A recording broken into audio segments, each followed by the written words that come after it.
We're incredibly grateful for your support. Before we begin today's tale, tell us, which city or country are you joining us from? We love connecting with our global audience. Now, let's dive into today's story. Chapter 1. Foundations of Sand. Mason Hargrove had built his life on three principles: hard work, loyalty, and family. At 42, he'd transformed from a construction worker to the owner of Cornerstone Development, a modestly successful construction company in Portland. The calluses on his hands told the story of his rise, never afraid to work alongside his crew when needed, earning their respect with sweat equity. His relationship with Vanessa had been a whirlwind. They'd met at a charity auction 5 years ago, where Mason had donated construction services to renovate a women's shelter. Vanessa Reynolds, then 34 and recently divorced, had been coordinating the event. With her copper hair and sharp green eyes, she commanded attention. Mason had been captivated by her confidence, her apparent passion for community work, and the way she'd laughed at his awkward attempts at small talk. "Most men in your position send representatives," she'd said. "You showed up yourself." "I like to see where my work goes," he'd replied. Their courtship had been brief, 4 months from first date to wedding. Mason had welcomed Vanessa's daughter, Lily, then 13, into their family with open arms. He'd never had children of his own and embraced the chance to be a father figure. Even if Lily remained distant, her loyalty firmly with her biological father, a pharmaceutical sales rep named Dennis who lived in Seattle and sent expensive gifts but rarely visited. Now, as Mason surveyed the construction site of what would be the Riverside Plaza, his company's largest project to date, he couldn't shake the feeling that something was off at home. Vanessa's recent coldness, her increasing charity committee meetings, the growing credit card bills for restaurants he'd never visited. "Boss, we need to inspect this support beam," called Diego Fuentes, his foreman and trusted right hand for over a decade. "Something doesn't look right with the angle." Mason nodded, pushing personal concerns aside. "Let's take a look." They climbed the scaffold together, Diego pointing out the slight but concerning misalignment in the support structure. "Good catch," Mason said, examining the junction. This could have caused problems down there. The splintering crack came first, a sound like a gunshot that made both men freeze. Then the sickening lurch as the scaffold platform gave way beneath them. Mason remembered reaching for Diego, their fingertips brushing before gravity claimed them both. The world spun in sickening rotation. His body slammed against steel beams on the way down, each impact like a sledgehammer. The final collision with concrete knocked consciousness away like a light being switched off. His last thought before darkness took him: Vanessa will be worried. The hospital room was sterile white when Mason first opened his eyes. The pain in his body, dulled by what he would later learn, was a significant dose of morphine. A fractured pelvis, 3 broken ribs, a punctured lung, and a severe concussion. The doctor recited his injuries like reading a grocery list. Diego had fared better, escaping with a broken arm and leg. The investigation would later reveal that the scaffold had been improperly secured, though Mason's company had followed all safety protocols. A manufacturing defect in a key component would eventually be identified as the cause. Through bleary eyes, Mason scanned the room for Vanessa. Instead, he found his sister Wanda sitting beside his bed, her usually immaculate business attire rumpled, dark circles under her eyes suggesting she'd been there for hours. "Where's Vanessa?" His voice came out as a rasp. Wanda's expression tightened. "I called her yesterday when they brought you in. She said she was in the middle of something important and would try to come later." "And Lily?" "School trip, apparently." Mason nodded slowly, the movement sending pain through his skull despite the painkillers. "What day is it?" "Wednesday. You've been here since Monday afternoon." 2 days, and his wife hadn't visited once. Mason told himself there must be a reasonable explanation.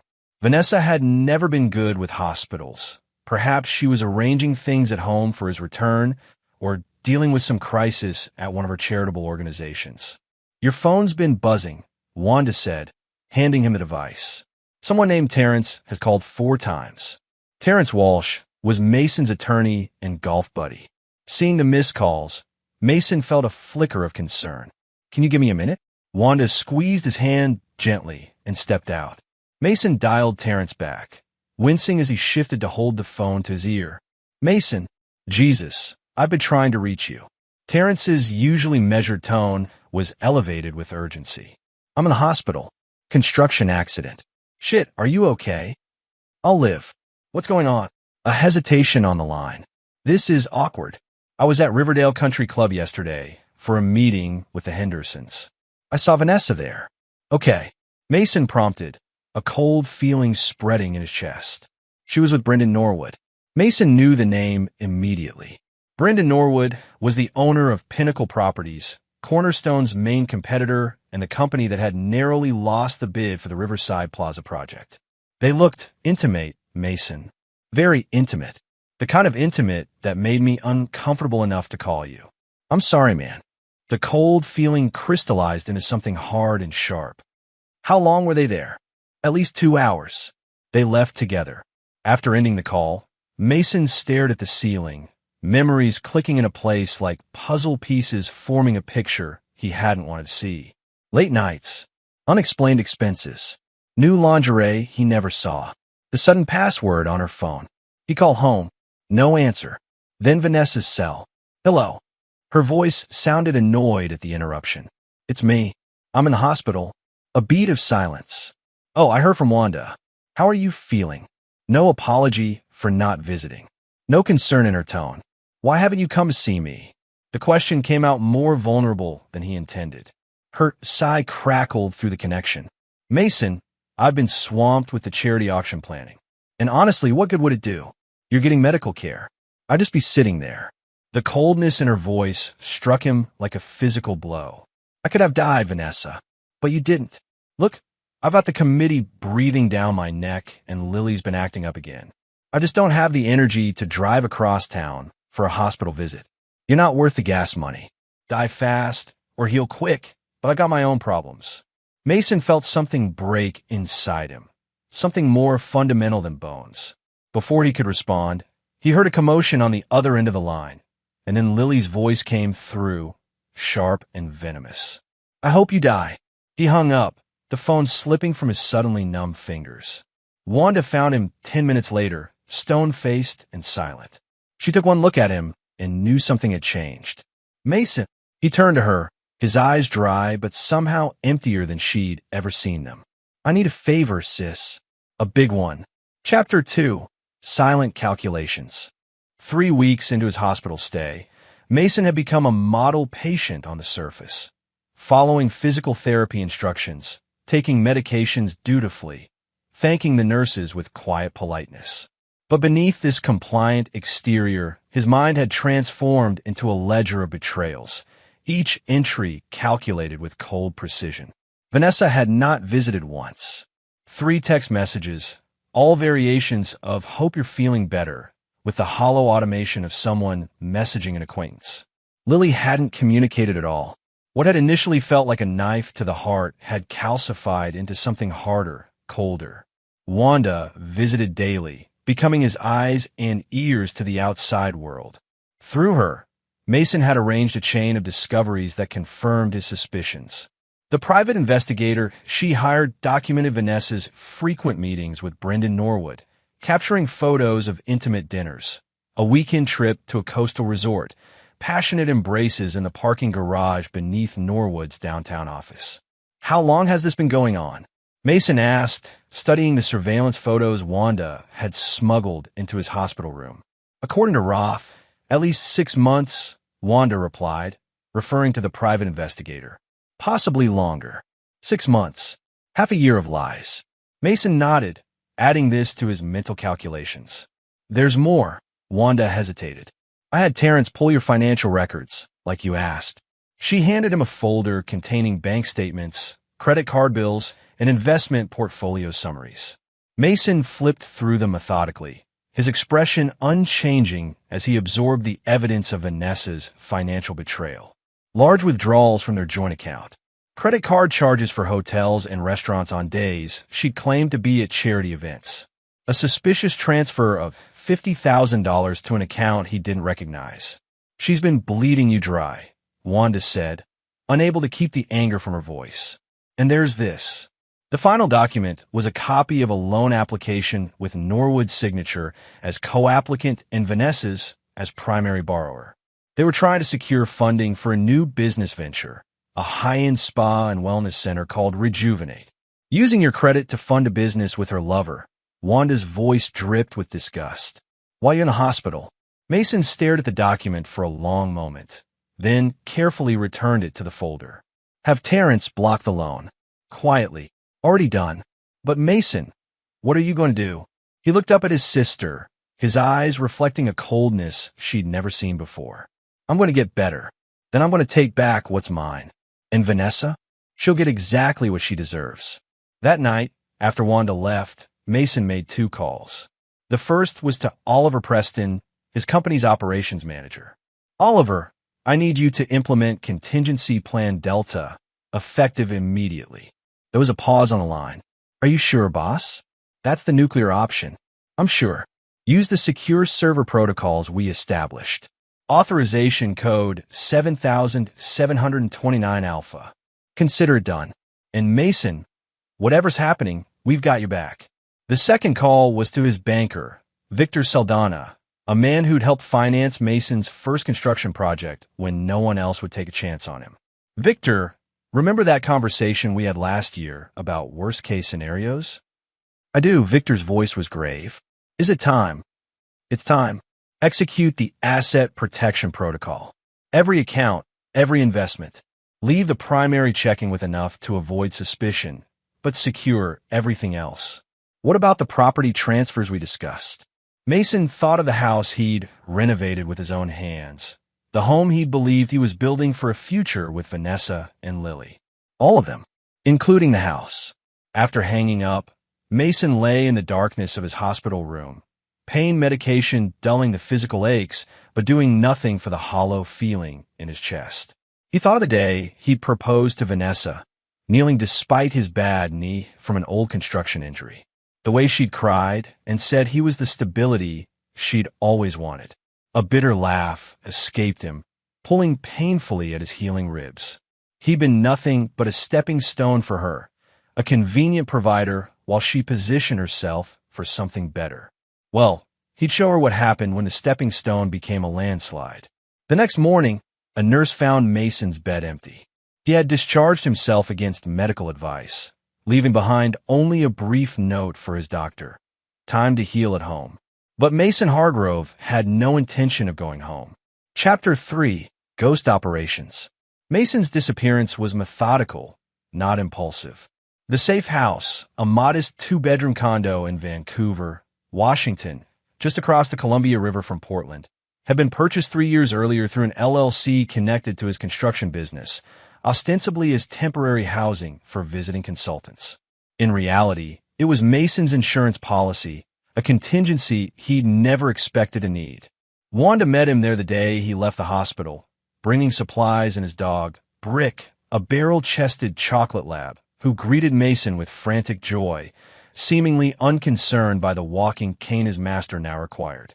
She hasn't even noticed you're gone, Wanda reported, setting down grocery bags in the kitchen.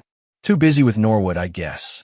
She called me yesterday, asking if I'd heard from you, like it was an afterthought. And you said that I assumed you were still in the hospital where she should have been visiting her husband. Wanda's tone made it clear what she thought of her sister-in-law. I didn't tell her I helped you check out. Mason nodded, lowering himself carefully onto the couch, his body still protesting every movement. Good. What about the company? Oliver has implemented everything exactly as planned. Decision-making authority has been transferred to the contingency team.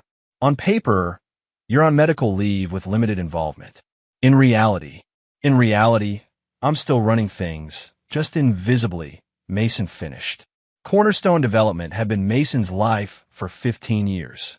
He'd built it from nothing, weathering economic downturns and fierce competition through strategic planning and contingency preparations.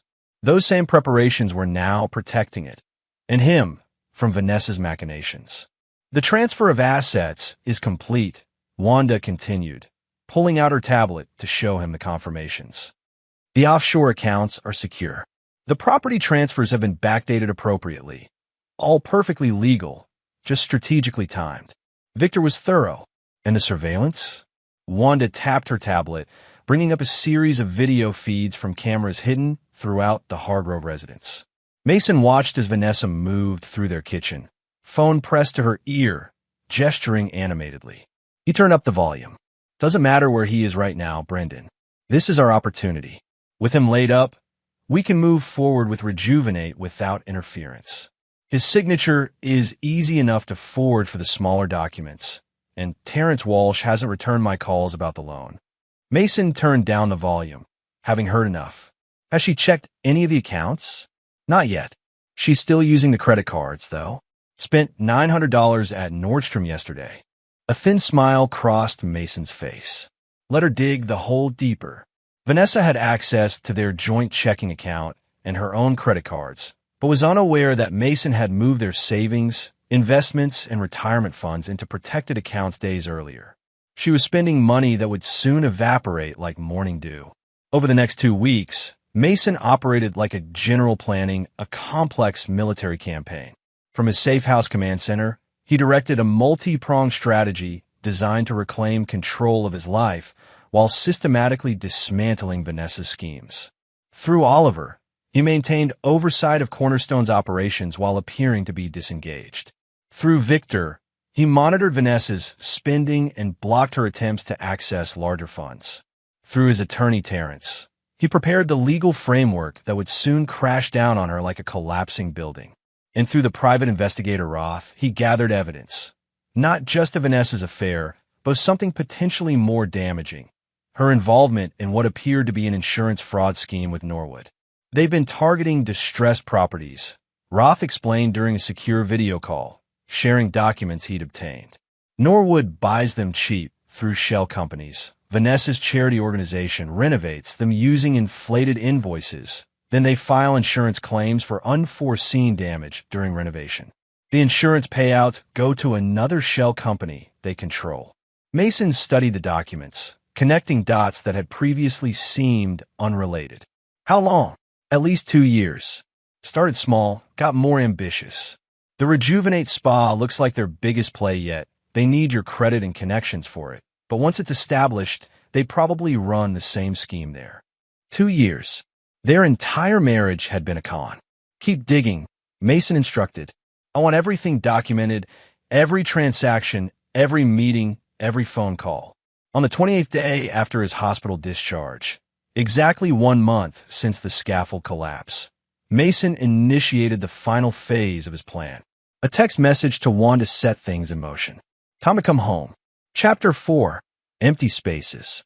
Vanessa Reynolds Hargrove sped home through Portland's afternoon drizzle, her thoughts racing faster than her Mercedes.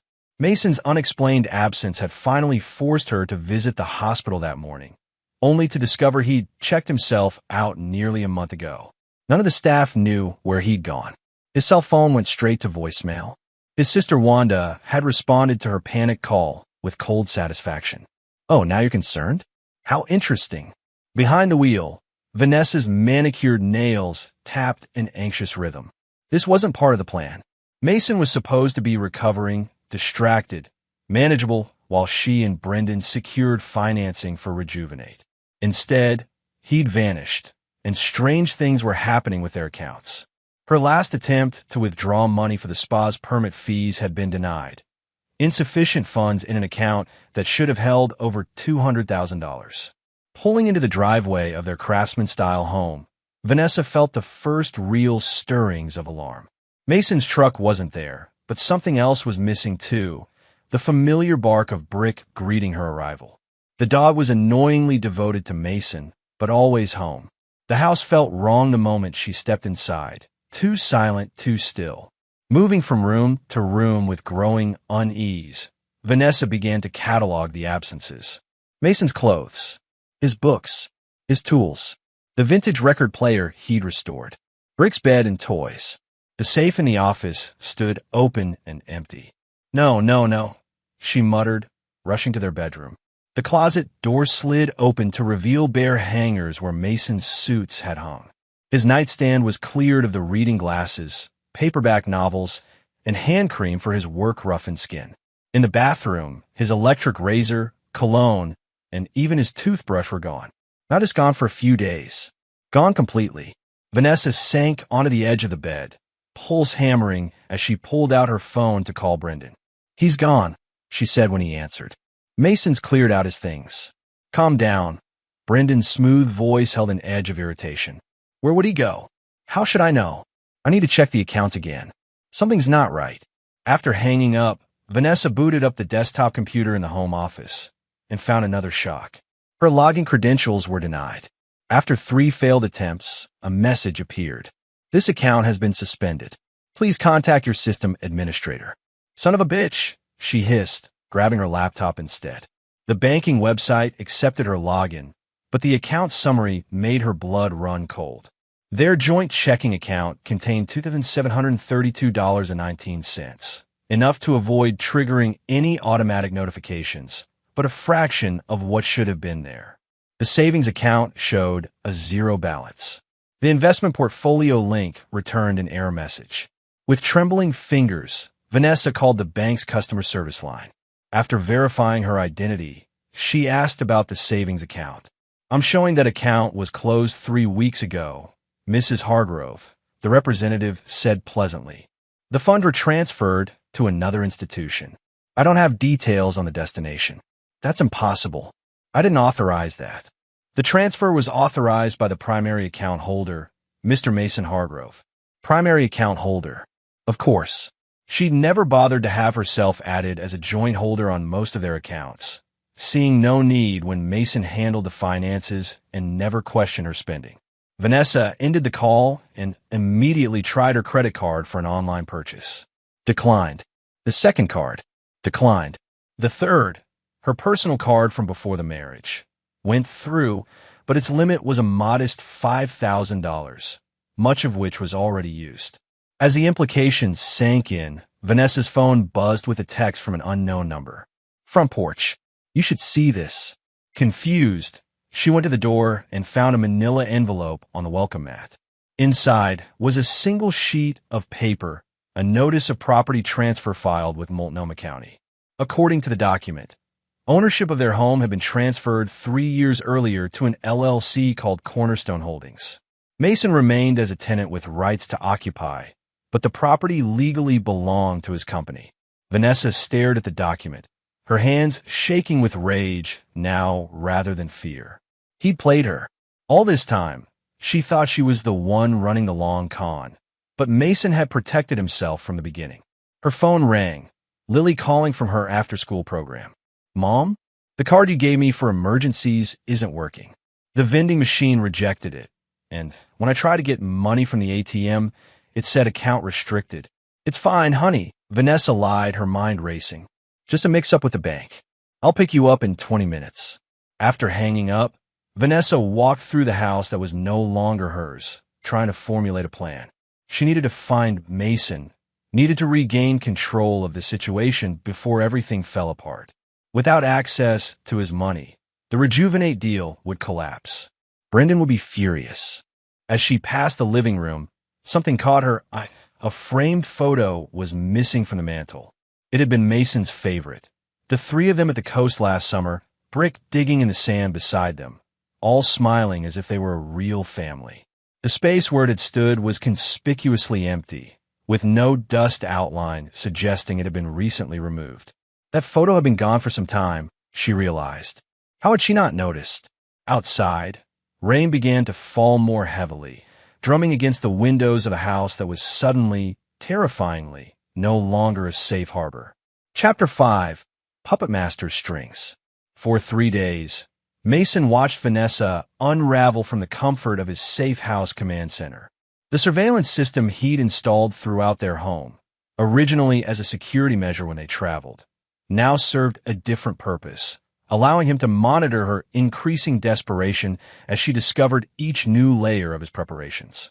He observed her frantic phone calls to Brendan Norwood, watched her tearing through filing cabinets looking for financial documents, saw her attempt to access his email accounts.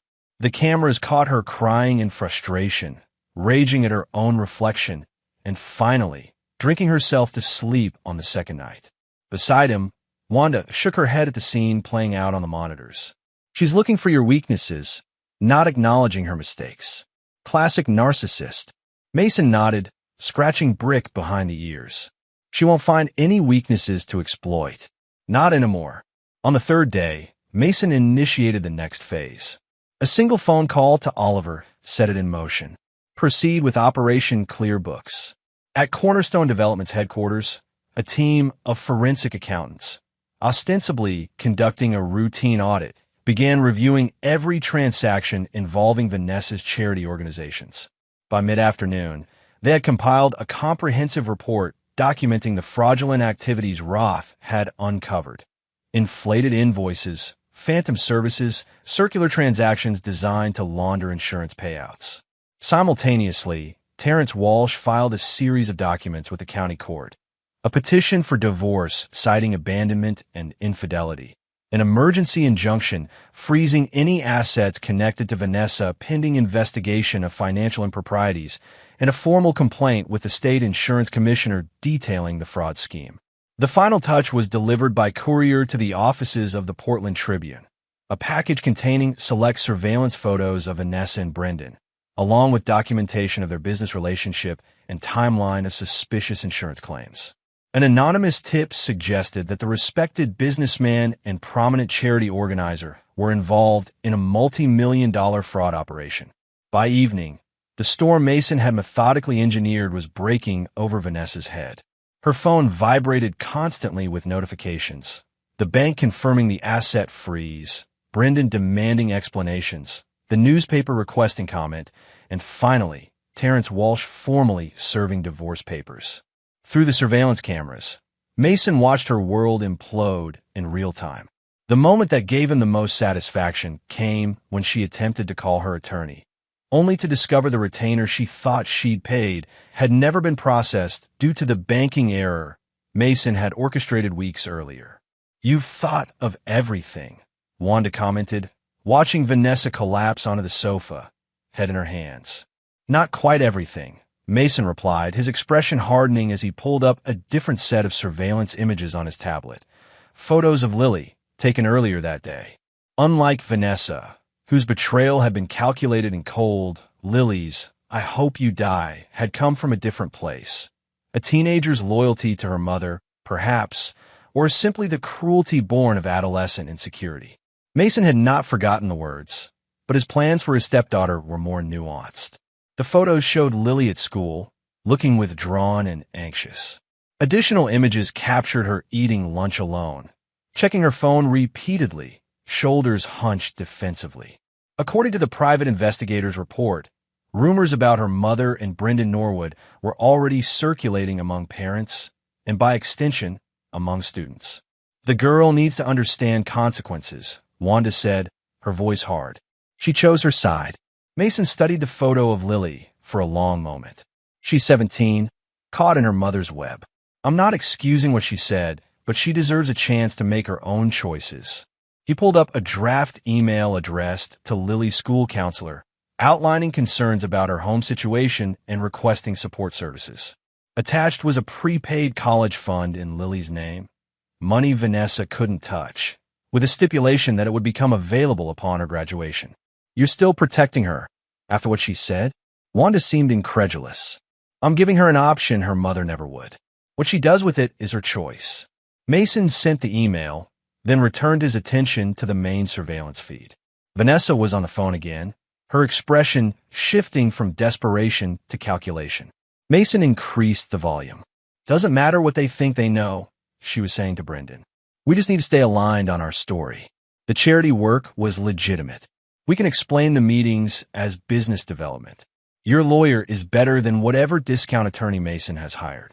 Mason smiled thinly at the irony. Terrence Walsh was one of Portland's most respected attorneys, his services far from discount. Vanessa had never bothered to learn the details of Mason's business operations or connections, seeing only what she wanted to see. A simple contractor she could manipulate and use. "Let her think she still has control," Mason said quietly. "Tomorrow, she learns what it means to lose everything."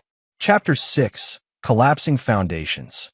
The Portland Tribune's front page headline sent shockwaves through the city's business and philanthropic communities. Charity fraud investigation targets prominent organizer and developer. Below the headline, photos of Vanessa and Brendan Norwood entering a hotel together left little doubt about the nature of their relationship. The article detailed allegations of insurance fraud, misappropriation of charitable donations, and potential tax evasion, citing documents provided by an anonymous source. By mid-morning, Vanessa had been asked to resign from 3 charity boards. By noon, the state insurance commissioner's office had announced a formal investigation into Pinnacle Properties and all associated entities. By 2 p.m., Brendan Norwood's investors were publicly distancing themselves from him. Mason tracked these developments from his temporary office at Cornerstone's rarely used secondary location across town. The main headquarters, where Vanessa might think to look for him, continued operations as usual, but Mason directed everything from this shadow command post, his injured body healing as his revenge plan unfolded with mechanical precision. Norwood's attorney called again. Oliver reported, entering with a stack of permits for Mason's signature. They're offering to collaborate on a joint statement clarifying the misunderstanding. Mason didn't look up from the blueprints he was reviewing. No response necessary. And the bank confirmed the lien on his Riverside Heights development has been processed. Construction loans are suspended pending the fraud investigation. This drew a thin smile from Mason. Riverside Heights was Norwood's attempt to compete with Mason's Riverside Plaza project, the very site where Mason's accident had occurred. The suspension of financing would likely kill the development entirely. His business partners are getting nervous, Oliver continued. 2 have already contacted us about potentially working with Cornerstone instead. Tell them we'll consider proposals next quarter, after this unfortunate situation has been resolved. Mason instructed. We don't poach clients. We just happen to be available when their previous arrangements fall through. Oliver nodded, then hesitated. There's one more thing. Vanessa tried to gain access to the main office this morning. Security followed protocol and denied her entry, but she made quite a scene. Claimed you were having a mental breakdown and she needed to access company records for your medical care. Mason's jaw tightened. She's getting desperate. Desperate enough to try finding you here. We should increase security.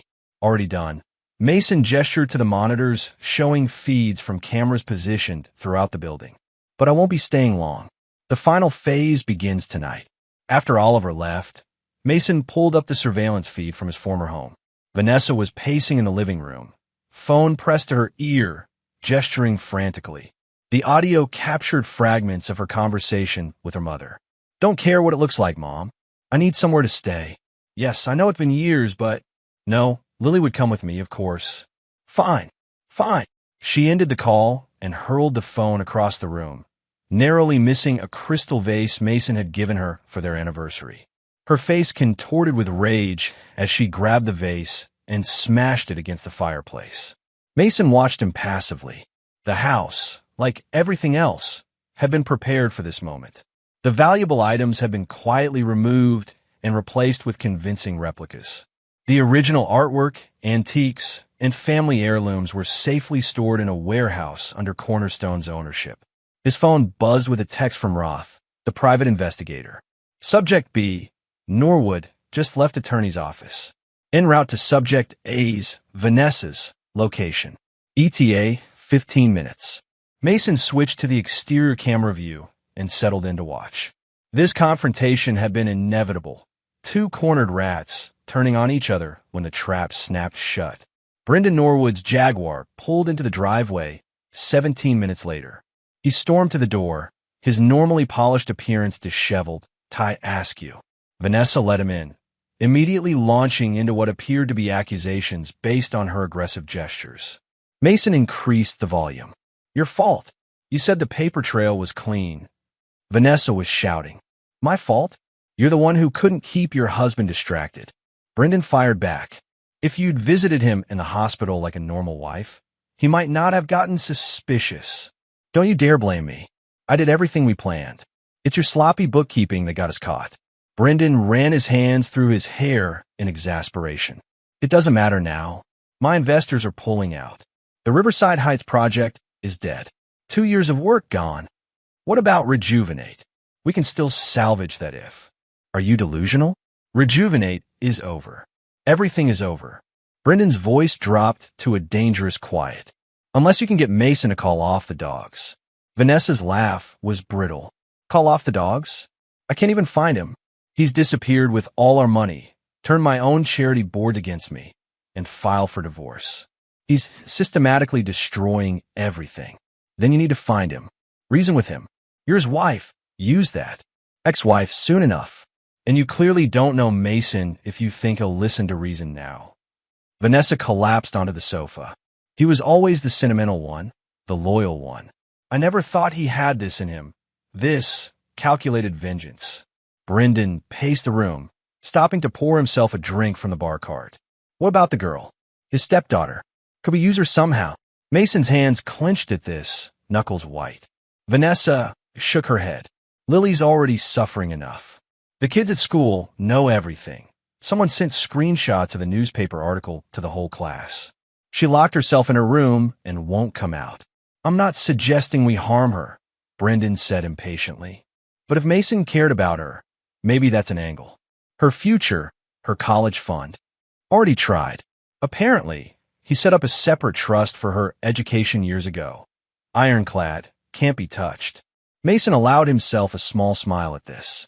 Even in her desperation, there were lines Vanessa wouldn't cross when it came to Lily. It was perhaps her only redeeming quality.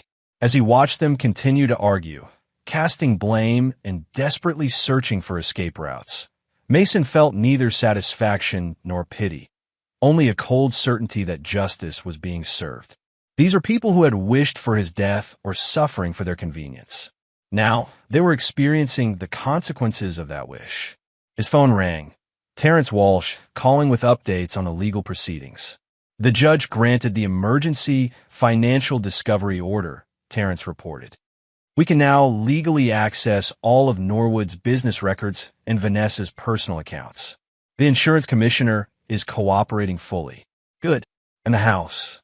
Eviction notice can be served as early as tomorrow, but I recommended waiting until Friday. Gives us the weekend to change locks if necessary. Mason considered this. Do it tomorrow. I want this finished. After ending the call, Mason turned off the surveillance monitors. He'd seen enough.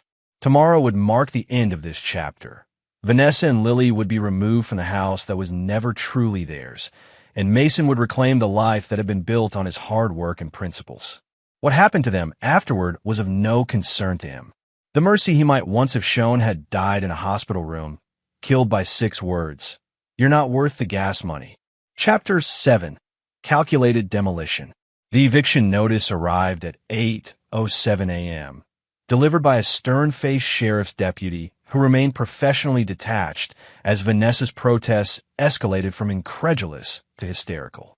The official document gave her 24 hours to vacate the premises, citing the property's legal ownership by Cornerstone Holdings LLC and the termination of her right to occupy as the spouse of an authorized tenant. This is my home. Vanessa's voice carried clearly through the surveillance system. My husband can't just throw me out. Ma'am, according to county records, this property hasn't been in Mr. Hargrove's personal name for several years. The deputy explained with practiced patience. The corporate owner has the legal right to terminate occupancy, and the court has upheld that right. I suggest you use your remaining time to pack essential belongings. After the deputy left, Vanessa collapsed onto the foyer bench, the eviction notice trembling in her hands. For several minutes, she sat motionless, staring at nothing. Then, with sudden fury, she grabbed a decorative crystal bowl from the entrance table and hurled it against the wall. Miles away, in his safe house command center, Mason watched her break down with clinical detachment. The destruction of replaceable items had been anticipated. It was why anything of true value or sentimental importance had been removed weeks earlier. Should we send security to prevent further damage? Wanda asked, wincing as Vanessa moved to the living room and began overturning furniture. Mason shook his head. Let her vent. The house is insured, and nothing there matters anymore. His phone buzzed with a text from Terrence. Insurance commissioner authorized fraud investigation team to seize records from all Norwood properties. Happening now. Mason forwarded this information to Roth, who had been monitoring Brendan Norwood. The reply came quickly. Subject B, just received notice. Attempting to access secure storage unit registered to Shell Company. Surveillance in place. Everything was proceeding according to plan. The authorities, armed with the evidence Mason had provided, were closing in on the fraudulent scheme. Norwood, predictably, was trying to hide or destroy additional evidence. But Mason had anticipated this move weeks ago, ensuring the storage facility had upgraded its security cameras and hired an off-duty police officer as additional security, all funded anonymously through Cornerstone. Lily's home, Wanda noted, pointing to one of the surveillance feeds showing the teenager entering the house, backpack slung over one shoulder. Mason increased the volume as Lily found her mother in the chaos of the destroyed living room. "Mom? What happened? What are you doing?" Lily's voice was small, frightened. Vanessa turned to her daughter, mascara streaking down her flushed face. "We're being evicted. We have until tomorrow morning to get out. Mason, your wonderful stepfather, he's taking everything." Lily stood frozen, surveying the destruction. "Where will we go?" "I don't know." Vanessa snapped, then softened at her daughter's flinch. "I'm sorry, honey. We'll figure it out. Go pack your things, clothes, school supplies, anything important." "What about the rest of our stuff?" "We'll have to leave it. There's no time, and nowhere to put it anyway." As Lily disappeared upstairs, Vanessa pulled out her phone and dialed Brendan. Mason split the screen to show both feeds, Vanessa in the living room and Norwood hurriedly removing files from the storage unit under Roth's distant surveillance. "We're being evicted," Vanessa said without preamble when Brendan answered. "Tomorrow morning. I need somewhere for Lily and me to stay." Brendan's response was clear through both his body language and Vanessa's reaction. "What do you mean you can't help? This involves you too." Vanessa's voice rose. "Oh, I see. When things were going well, we were partners.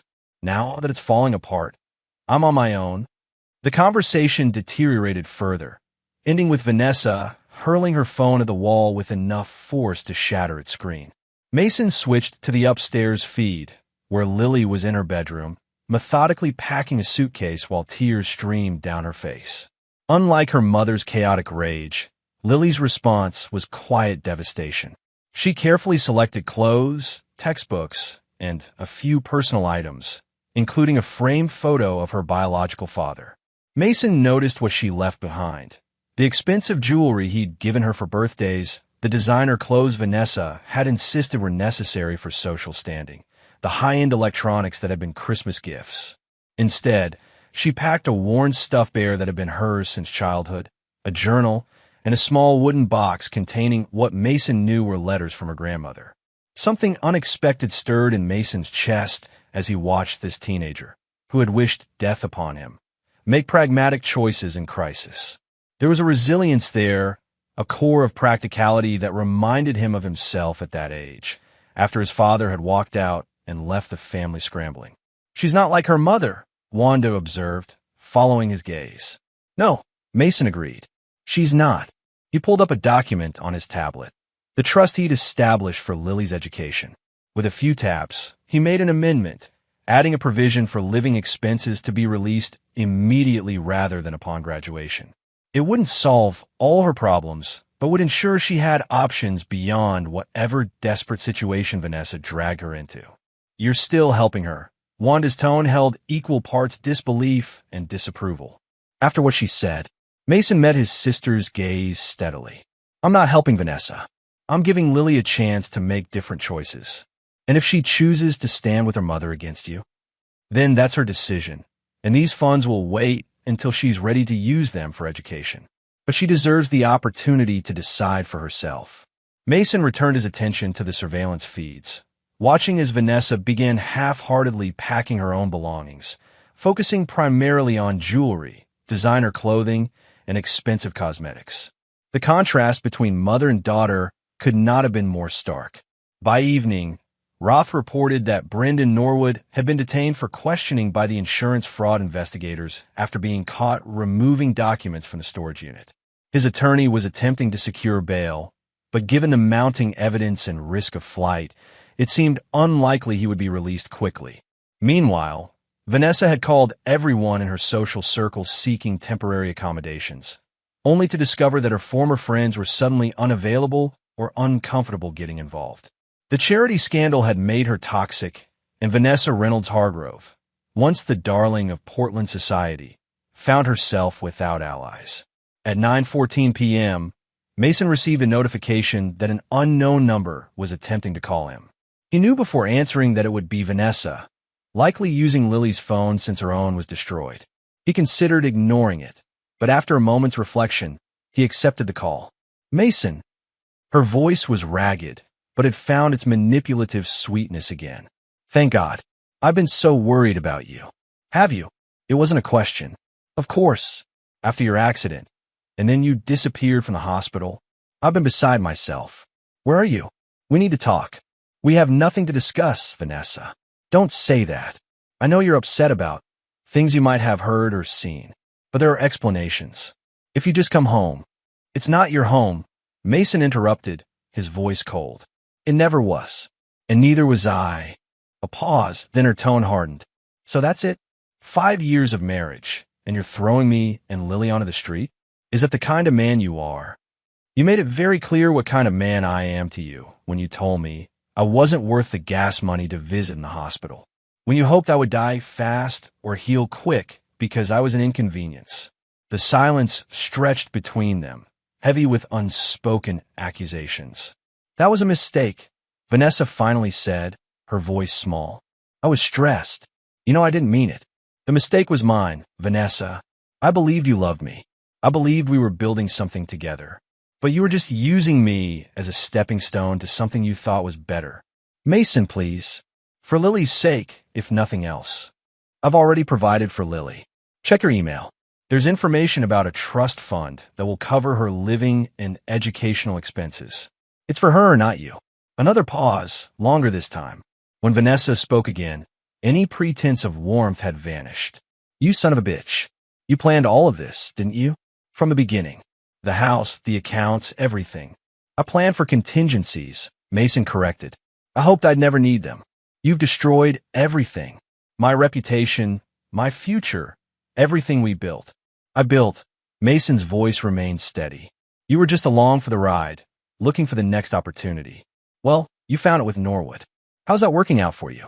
The bitter laugh that escaped her held no humor. He's being questioned by fraud investigators as we speak. No help there. Funny how that works. What do you want, Mason? An apology? Begging? Tell me what it will take to call off this vendetta. Mason considered her question seriously. There's nothing you can offer me, Vanessa. Nothing I want from you. Everyone has a price. Desperation crept into her voice. Not everyone. That's something you never understood about me. Mason paused, then added, The locksmith will arrive at noon tomorrow to change the locks. I suggest you be gone by then. He ended the call before she could respond, setting down the phone with a steady hand that belied the tumult of emotions beneath his composed exterior. It wasn't satisfaction he felt, exactly, nor was it closure. It was simply the knowledge that he had reclaimed control of his life from those who had tried to use and discard him. Tomorrow, the house would be empty of Vanessa's presence. The day after, the legal proceedings would continue dismantling what remained of her and Norwood's fraudulent operations. Mason's company would survive, his finances secure, his reputation intact, and Vanessa and Brendan Norwood would reap exactly what they had sown. Chapter 8. Unexpected Salvage. The morning of the eviction dawned clear and cool, autumn sunlight filtering through the trees surrounding the safe house. Mason had slept poorly, his dreams filled with fragmented images. The hospital room, Vanessa's voice over the phone, Lily's face twisted with hatred.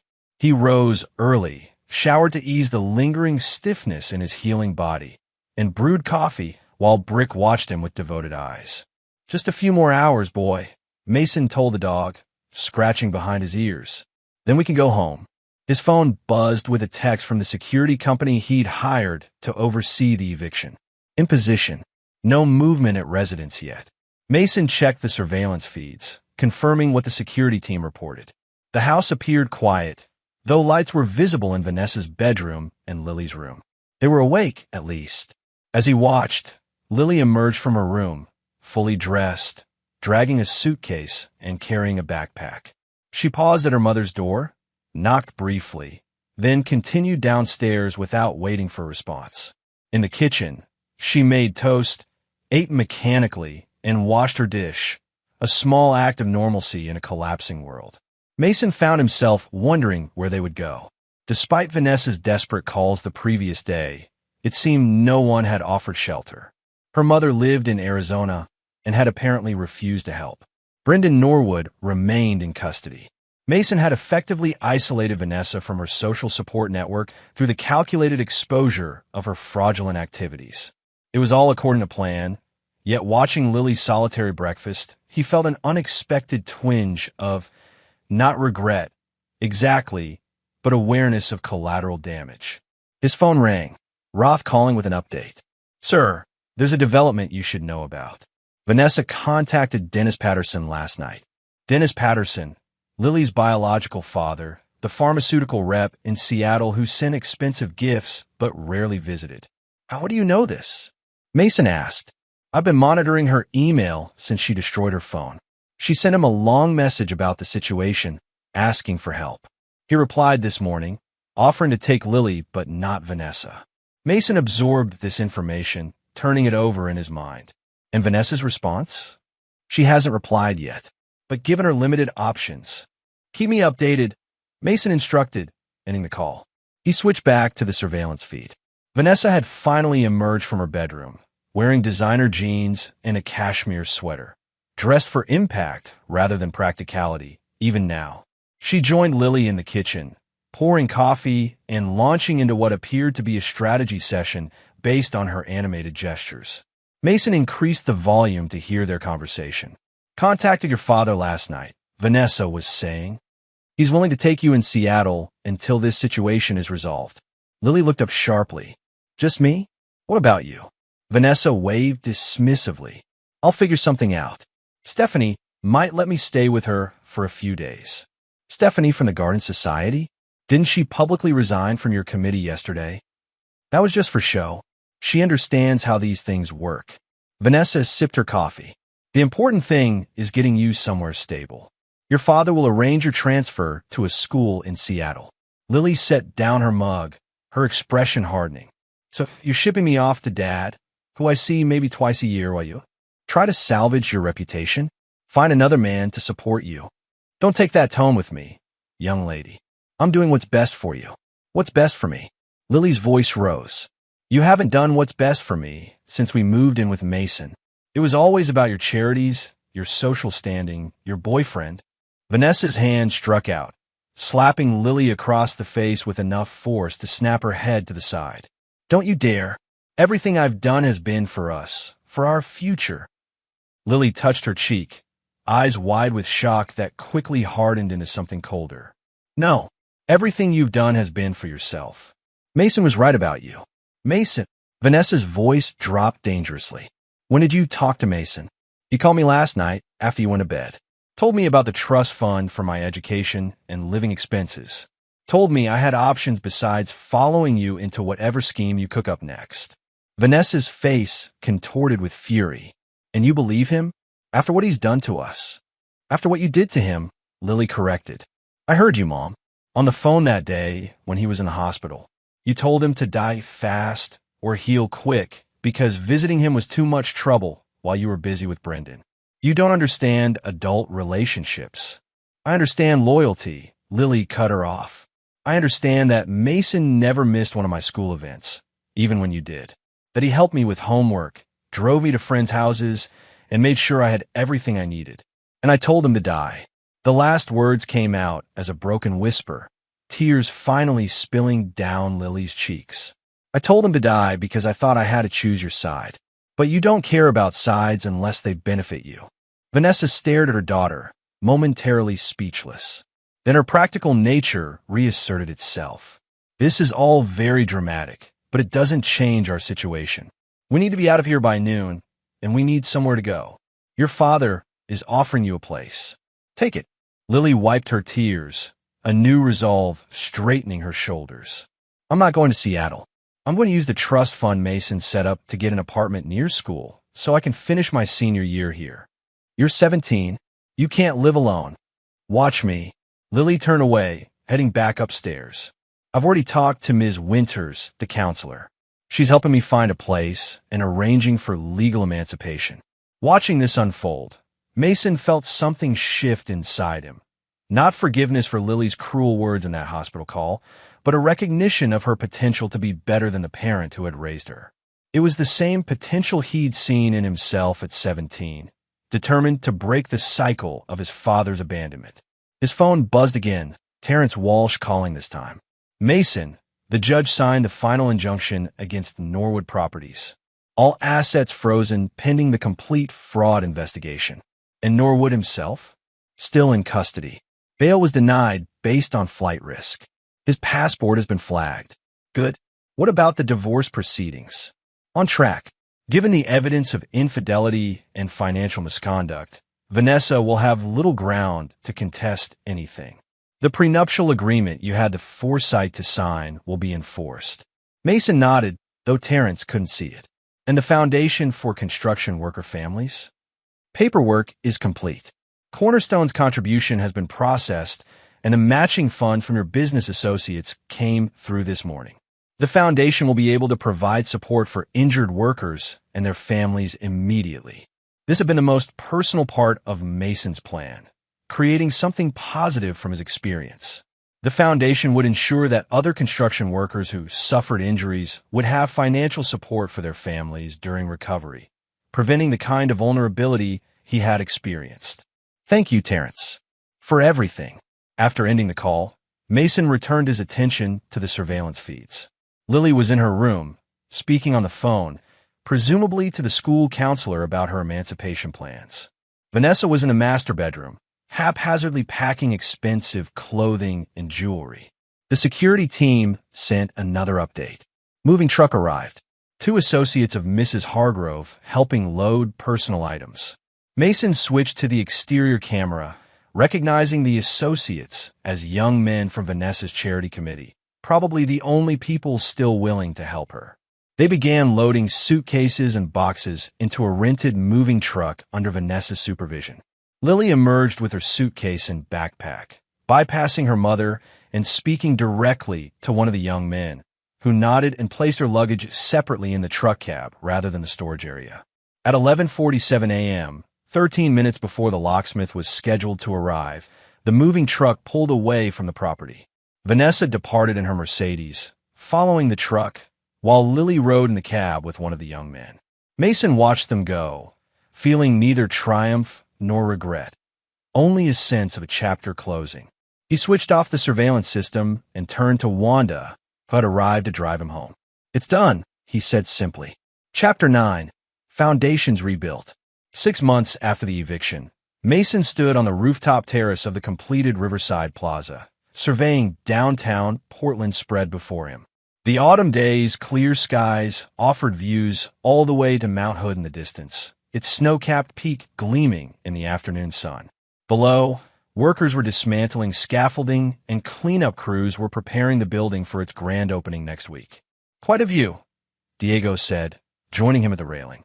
The foreman's arms still bore a slight stiffness from the accident, but like Mason, he had recovered well. Worth all the trouble. Mason nodded, allowing himself a moment of pride.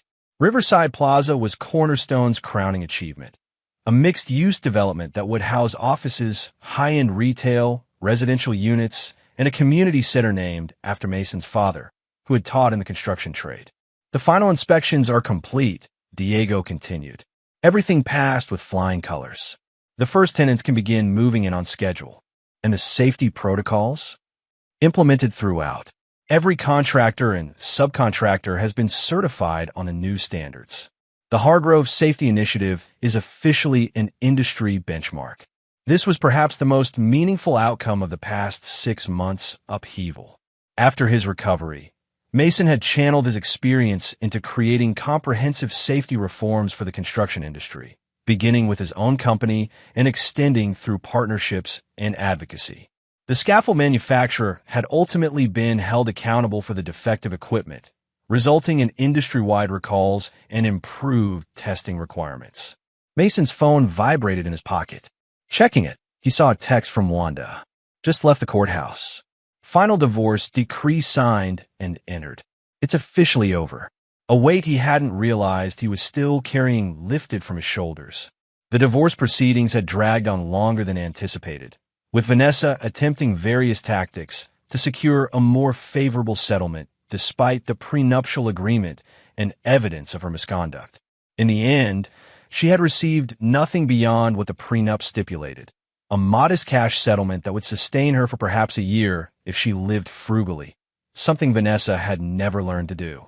Good news, Diego asked, noting Mason's expression. Just confirmation that the past stays in the past, Mason replied. Let's finish the tour. As they descended to inspect the lower levels, Mason's thoughts drifted to what he had learned about Vanessa and Brendan Norwood in the intervening months. The fraud investigation had revealed a scheme more extensive than initially suspected, involving multiple properties and insurance companies over a 3-year period. Norwood had eventually accepted a plea deal, providing testimony against other conspirators in exchange for a reduced sentence. He was currently serving 2 years in a minimum security facility, his business empire dismantled, his reputation destroyed. Vanessa had avoided criminal charges through a combination of careful positioning as a duped participant and Norwood's reluctance to implicate her fully, perhaps his only honorable act. She had moved to Arizona, living with her reluctant mother while attempting to rebuild some semblance of her former life. According to Wanda's occasional reports, Vanessa had found work as an event coordinator at a mid-tier hotel, a significant step down from her previous social standing, but consistent with her actual skills. Mason had maintained no direct contact with her beyond what was legally necessary for the divorce proceedings. Her occasional attempts to appeal to his emotions or sense of shared history had met with silence. The woman who had wished him dead or quickly healed as a matter of convenience no longer existed in his world, except as a cautionary memory. Lily's path had taken a more interesting turn. True to her word, she had pursued emancipation with the help of her school counselor. Mason had not interfered directly, but had ensured through Terrence that the trust fund provided sufficient financial support for independent living. Lily had found a small apartment near her school, maintained her grades despite the turmoil, and was now applying to colleges with the encouragement of her counselors. 3 months after the eviction, Mason had received an unexpected email from Lily. I don't expect forgiveness for what I said. There's no excuse good enough. But I want you to know I'm sorry, and I'm grateful for the trust fund that gave me a chance to make my own choices. Thank you for seeing something in me worth saving, even when I didn't see it in you. He had replied with simple acknowledgement of her message and confirmation that the trust would continue to support her educational pursuits regardless of which college she chose. It wasn't forgiveness. Mason wasn't sure he had that in him after the depth of betrayal he'd experienced, but it was a recognition that people could choose different paths than those set by their parents or past mistakes. After completing the building inspection, Mason returned to his office in the Cornerstone headquarters. The company had not just survived the tumult of the past 6 months, but had thrived, with 3 new major projects under contract and a reputation for integrity that stood in stark contrast to Norwood's disgrace. As evening approached, Mason finished reviewing the final preparations for the Riverside Plaza opening ceremony. His assistant knocked briefly before entering. Everything set for next week, Mr. Hargrove. The mayor confirmed his attendance, and the press packets are ready for distribution. Thank you, Heather. Any word from the Hargrove Foundation Committee? Yes, sir. The first round of family support grants has been processed. 5 families of injured workers will receive assistance this month. Mason nodded with satisfaction. The foundation, funded by a portion of Cornerstone's profits and matching contributions from business associates, was perhaps the most meaningful outcome of his experience. It ensured that other families wouldn't face the kind of abandonment he had endured. After Heather left, Mason prepared to head home. His house, the one Vanessa had been evicted from, had been renovated over the past months, erasing her presence and the damage from her final rage. New furniture, new color schemes, a completely redesigned master suite that held no memories of their shared life.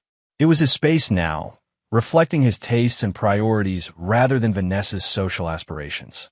Brick greeted him enthusiastically when he arrived home, the Chocolate Lab's devotion undiminished by time or circumstances. Mason took him for their usual evening walk through the neighborhood, nodding to neighbors who had long since stopped asking about Vanessa or expressing awkward sympathy. Later, sitting on his back deck with a glass of whiskey and Brick at his feet, Mason watched the sunset paint the sky in shades of orange and purple. His phone buzzed with a text from Roth. Final surveillance discontinued as instructed. All equipment removed from Reynolds' residence in Arizona. Mason sent a brief acknowledgement. He had maintained minimal surveillance on Vanessa in the months following the separation, not out of lingering attachment, but as a security measure to ensure she didn't attempt any desperate retaliation. Now, with the divorce finalized and her life firmly established far from Portland, that precaution was no longer necessary. He was free, truly free, in a way he hadn't been even before meeting Vanessa. The experience had stripped away any illusions about trust freely given, any naivety about love and loyalty. What remained was a clearer vision of his own worth, his own principles, and the boundaries he would never again allow to be crossed. The cold calculation that had driven his revenge had transformed into something more sustainable, a protective armor around his rebuilt life. Mason Hargrove would never again be vulnerable to those who saw him as merely a resource to be exploited, a stepping stone to their ambitions, or an inconvenience to be discarded. As darkness fell, he thought of Vanessa's desperate scream captured on video by his sister months earlier. He took everything, even the dog. No, Mason reflected, scratching Brick behind the ears. He hadn't taken everything from her. He had simply reclaimed what was rightfully his dignity, his future, his peace of mind. Vanessa had lost only what she had tried to steal, and the dog had always known where his true loyalty belonged. Tomorrow would bring new projects, new challenges, new opportunities to build something that would last. Mason Hargrove had emerged from betrayal not just surviving, but reconstructed, stronger, wiser, and uncompromising in his boundaries. Some debts could never be repaid, some betrayals never forgiven. Mason had made peace with that truth, and in doing so, had found a foundation that could not be shaken. And there you have it.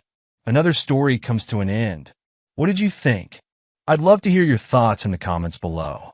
If you enjoy this story, consider joining our community by subscribing. It means the world to us. For more stories like this one, check out the recommended videos on screen, and I'll see you there.